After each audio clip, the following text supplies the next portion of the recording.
ഈ സ്കാൻഡിനേവിയൻ കൺട്രീസിനെ കുറിച്ച് നമുക്കൊരു പൊതുധാരണ ഉയർന്ന ജീവിത നിലവാരം, ഹാപ്പിനെസ് ഇൻഡെക്സിൽ മുകളിലാണ്. ഇതൊക്കെ നമ്മളെ ഭയങ്കരമായിട്ട് സ്വാധീനിക്കുന്ന ഘടകങ്ങളാണ്. ഒപ്പം മതങ്ങളുടെ ഒരു സ്വാധീനം വളരെ കുറവായിട്ടുള്ള, അല്ലെങ്കിൽ മതങ്ങൾ തന്നെ വളരെ കുറവായിട്ടുള്ള, വ്യക്തി സ്വാതന്ത്ര്യത്തിന് കൂടുതൽ പ്രാധാന്യം കൊടുക്കുന്ന, കുറച്ചുകൂടെ വിശാലമായ, നമ്മളൊക്കെ ഇവിടുത്തെ പല കുട്ടികളും അവിടെ വന്ന് താമസിക്കാൻ, ഇപ്പോൾ നമ്മളൊക്കെ തന്നെ ഒരു പ്രാവശ്യം വിസിറ്റ് ചെയ്ത് ഈ കാര്യങ്ങളൊക്കെ ആഴത്തിൽ പഠിക്കണം, നേരിട്ട് കണ്ട് മനസ്സിലാക്കണമെന്ന് ആഗ്രഹിക്കുന്ന രാജ്യങ്ങളിലാണ്, അതിലൊന്നിലാണ് നിങ്ങൾ താമസിക്കുന്നത് എന്നുള്ളത്. ഫാദറൊക്കെ ആണേലും ഒത്തിരി ആക്റ്റീവായിരുന്നു പുള്ളി.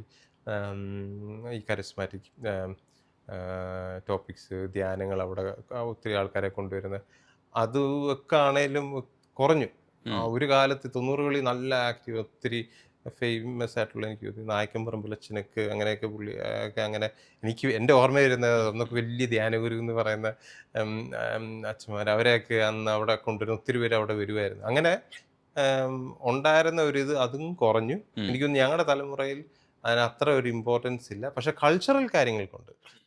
പരിപാടികൾ, പ്രോഗ്രാമുകൾ ഇപ്പോൾ അവിടെ വരുന്ന ഓണപ്പരിപാടിയും ഇതുമൊക്കെ അല്ല കേരളപ്പിറവിയൊക്കെ ഭയങ്കര സ്കെയിലിലാ ചെയ്യുന്ന വലിയ ഓപ്പണിംഗ് പ്രോഗ്രാം അവിടെയുള്ള കുറേ ഞങ്ങളുടെ 3-ാം തലമുറയോ 2-ാം തലമുറയോ എല്ലാവരും പിള്ളേരും എല്ലാം കൂടി വലിയ ഓപ്പണിംഗ് പ്രോഗ്രാം അതിനോടുള്ള ഒരു താല്പര്യം കൾച്ചറൽ കാര്യത്തിനോടുണ്ട്. പക്ഷേ റിലീജിയസ് ടോപ്പിക്സിൻ്റെ അടുത്ത് ഇത്തിരി പുറകോട്ടാ.